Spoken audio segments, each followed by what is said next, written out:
आप जो कह देते हैं, पिछले बार भी जो कुछ कह के गए और उससे पहले भी आपने जो कहा वो हो जाता है। जो मैं बात बताऊंगा वो बात जो है जी, वो कवर पेज की तरह होगी, वो ठीक। किताब नहीं होगी।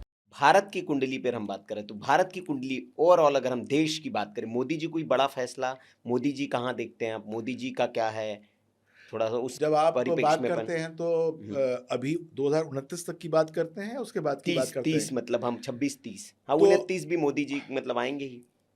ये आप कहते हैं। नहीं नहीं, मैं मतलब पूछ रहा हूँ आपसे, आएंगे ही। अच्छा। तो मोदी जी आ जाएंगे। जी। ठीक है। हम्म। थोड़े से मोदी जी को उपाय करने पड़ेंगे। अच्छा। हाँ। अ, कठिन है।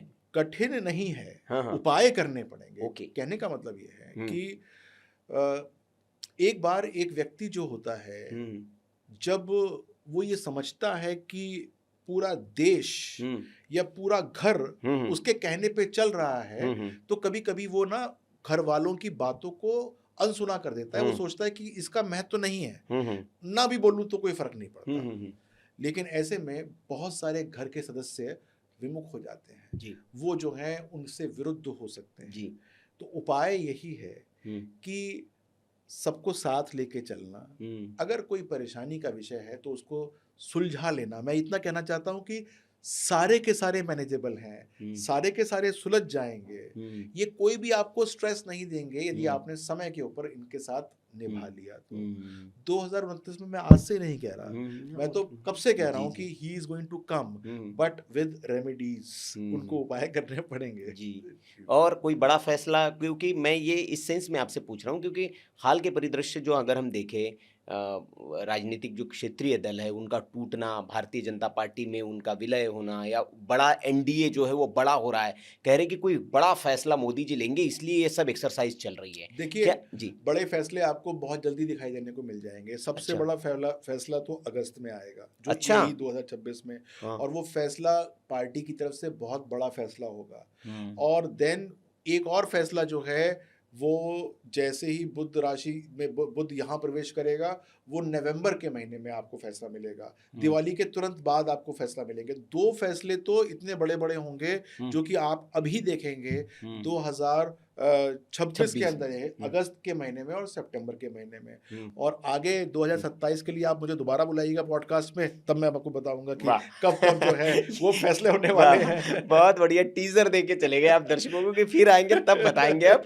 लेकिन 26 में आपने कहा कि दो बड़े फैसले होने जी वाले हैं। बिल्कुल बिल्कुल। अब हम जरा सा बात करें देश की, फिर मैं वो क्षेत्रीय दलों पर और राजनीतिक जो घटनाक्रम चल रहा है उस पर आता है। आर्थिक तौर पर कैसा रहने वाला है वर्ष, क्योंकि पिछले दिनों में बड़ी चर्चा चली कि भैया डॉलर इतना वो हो गया, और आर्थिक, क्योंकि मोदी जी ने कहा कि सोना मत खरीदिए ये वो, तो कह रहे कि आर्थिक बहुत अनिश्चितताओं वाला समय है। तो आर्थिक तौर पर कैसे रहने वाले भारत के लिए वर्ष आने वाले? देखिए, थोड़ा सा स्लो डाउन है, जी। और उस स्लो डाउन के कारण जो है वो मोदी जी इस प्रकार की घोषणा करते हैं। जी। लेकिन जनमानस पे इसका कोई फर्क पड़ने वाला नहीं है। ओके। अब आराम से आप जो है अगले हम्म। 6-8 महीने निकालिए, कोई दिक्कत किसी भी तरीके से नहीं आने वाली है। जी। Not to worry. जी। सोना। सोना तो नीचे की तरफ चलना शुरू हो गया। जी जी जी। लेकिन देखिए, जो सोने के व्यापारी हैं या जो सोने से जो है वो पैसा कमाते हैं या गवाते हैं, उनको मेरा फिर एक बहुत इम्पोर्टेंट मैं बताना चाहता हूँ जी। कि बिल्कुल भी आप जो स्पेकुलेटिव मार्केट है, जो सोने को बताता है कि बहुत गिर जाएगा या दिवाली तक बहुत उठ जाएगा, उस पर विश्वास ना करें। बहुत आराम से उसके अंदर करें। अभी इसका ट्रेंड अगले 1.5-2 महीने तक गिरने का ही है। अच्छा, जी, मतलब दिवाली तक? दिवाली से पहले तक गिरेगा, उसके बाद थोड़ा सा उठ जाएगा। अच्छा, थोड़ा सा उठ जाएगा। जी, जी, जी। अब आते हैं राजनीतिक, जैसे कि पश्चिम बंगाल में हमने देखा क्या से क्या हो गया देखते देखते। तो अभी तो आज की खबर है कि वो ममता बनर्जी के जो पार्टी के लोग हैं उन्होंने अध्यक्ष पद से उनको एक्सपेल कर दिया कि आउट। तो क्या ममता बनर्जी की कुंडली आपने तो देखी होगी, क्या है उनका, जेल वेल जाएंगी आने वाले वक्त में, कैसा है आने वाला वक्त उनका? देखिए, मैंने एक पॉडकास्ट किया था, जी। किसी और के साथ किया था शायद, और जी। वो मैंने तब बताया था कि ममता बनर्जी जो हैं हाँ वो बहुत मजबूत हैं। हाँ हाँ और यदि मोदी जी ने हाँ उपाय नहीं किया हाँ। तो बंगाल के अंदर जो है वो दोबारा आएंगी। जी और वो उपाय करना बहुत ज़रूरी था। जी। तो उनसे मुझसे पूछा कि क्या उपाय करना चाहिए। हाँ मैंने कहा उपाय तो खैर मैं मोदी जी को ही हाँ हाँ बताऊंगा। हाँ। लेकिन जो एक प्रत्यक्ष उपाय है वो ये है कि आरएसएस की जो विचारधारा है उसको अपनाकर आप जो है बंगाल के अंदर पॉजिटिविटी लेकर आ सकते हैं। हम्म, और उसके बाद कौन मेरे पास आया, मैं इसको बारे में बताना नहीं जी चाहता, जी जी। लेकिन मैं ये कहना चाहता हूँ कि वो उपाय हुआ, हाँ बिल्कुल। और वो उपाय होने के बाद आप हम्म, देख सकते हैं कि क्या बिल्कुल। हुआ क्या नहीं हुआ। और ये उपाय की श्रृंखला चल रही है जी। जिसके अंदर डिसमेंबर किया जा रहा है उस पूरी की पूरी पार्टी को, और जी वो सब डिसमेंबर हो जाएगी। जी। और अगले चुनाव के अंदर बीजेपी ही आएगी बंगाल के अंदर। ममता जी का क्या फ्यूचर है, क्योंकि अध्यक्ष भी वो तो पार्टी से बाहर कर दिया, तो उनका कुछ जेल वेल जाने के योग है उनके इसमें? वो शायद जेल न जाएं, अच्छा। लेकिन उनके बहुत निकट के जो सहयोगी हैं हाँ।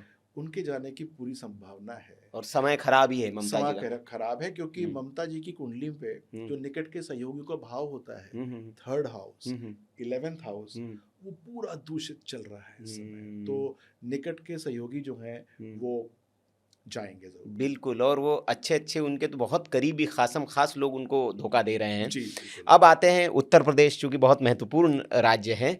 बाबा आएंगे, ये तो आपने पिछले बार ही कह दिया था कि बाबा तो आएंगे। अखिलेश जी का क्या है, आप क्या देख रहे हैं? क्योंकि उत्तर प्रदेश में भी राम मंदिर वाला भी केस हुआ, उसके बाद ज़रा थोड़ा सा कह रहे कि धक्का भी लगा। तो वो तो आप है कि बाबा तो आएंगे, लेकिन अखिलेश जी का क्या आप देख पा रहे हैं? उनकी पार्टी, मतलब मैं ये कहने का, क्योंकि आप महाराष्ट्र में देखेंगे उनकी पार्टी में टूट हुई बड़ी, ममता जी की पार्टी में कहा जा रहा है कि अखिलेश जी की पार्टी में भी ऐसा ही कुछ होने वाला है। तो वहाँ कुछ कुछ देखते हैं आप ऐसा? देखिए ये एक बहुत सिंपल सी बात यह है कि हर एक कुंडली के अंदर जी। छठा भाव होता है, हम्म, अष्टम भाव होता है, द्वादश भाव होता है। हम्म, छठा भाव जो होता है वो आपकी महत्वाकांक्षा होती है। जी। अष्टम भाव जो होता है उसको गलत तरीके से अपनी महत्वाकांक्षा को पूरा जी। करने का सिस्टम होता है। हम्म, और 12th हाउस जो होता है वो होता है कि हम उसके बाद हम्म, जो है वो तो अपनी महत्वाकांक्षा को प्राप्त नहीं कर सके, लेकिन उसकी वजह से हमको बहुत सब्सटेंशियल नुकसान हो गया। हम्म, अखिलेश जी की कुंडली के अंदर हम्म, इस समय अष्टम भाव सक्रिय है, हम्म, और यदि उन्होंने, मैं फिर कहता हूँ, अखिलेश जी ने उसका उपाय नहीं किया हम्म, तो योगी जी तो आएंगे ही आएंगे। हम्म, लेकिन वो जिस हम्म, प्रकार से इस समय अपनी पार्टी को संभाले हुए हैं, हम्म, जिस प्रकार से वो मेरे ख्याल से इस समय शीर्ष के अपोजिशन के बनते नजर आते हाँ हाँ हैं, हाँ हाँ। उसके अंदर उनको बहुत तगड़ा झटका लगेगा। हम्म, और जिस प्रकार से बीजेपी ने उपाय कर दिया है हम्म, बंगाल का, हम्म, उस प्रकार से उपाय हम्म, यूपी का भी हो सकता है।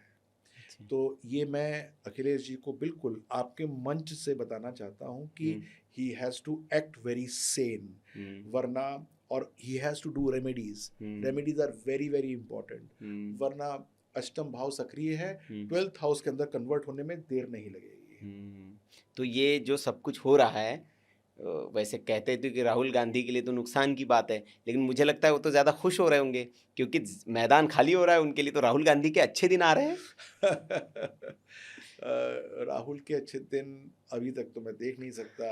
अगर आप इन निराश कर रहा है इन आप कांग्रेसियों को। इन कंपैरिजन देखने की जी बात करें तो एक अलग बात है जी जी। कि कल के मुकाबले आज थोड़ा सा ठीक है, या हम्म, परसों के मुकाबले आज थोड़ा सा ठीक, वो एक हम्म, अलग बात है। हम्म, लेकिन अगर हम स्लॉट में देखें, हम्म, स्लॉट का मतलब शनि के एक ट्रांजिट 2.5 साल में देखें, तो मुझे अगले 7.5 साल तक राहुल गांधी का कोई भी ऐसा ट्रांजिट होता नजर नहीं आ रहा जो कि उनको पॉजिटिविटी दे पाए। पॉजिटिविटी दे पाए, वो वहीं रहेंगे। जी।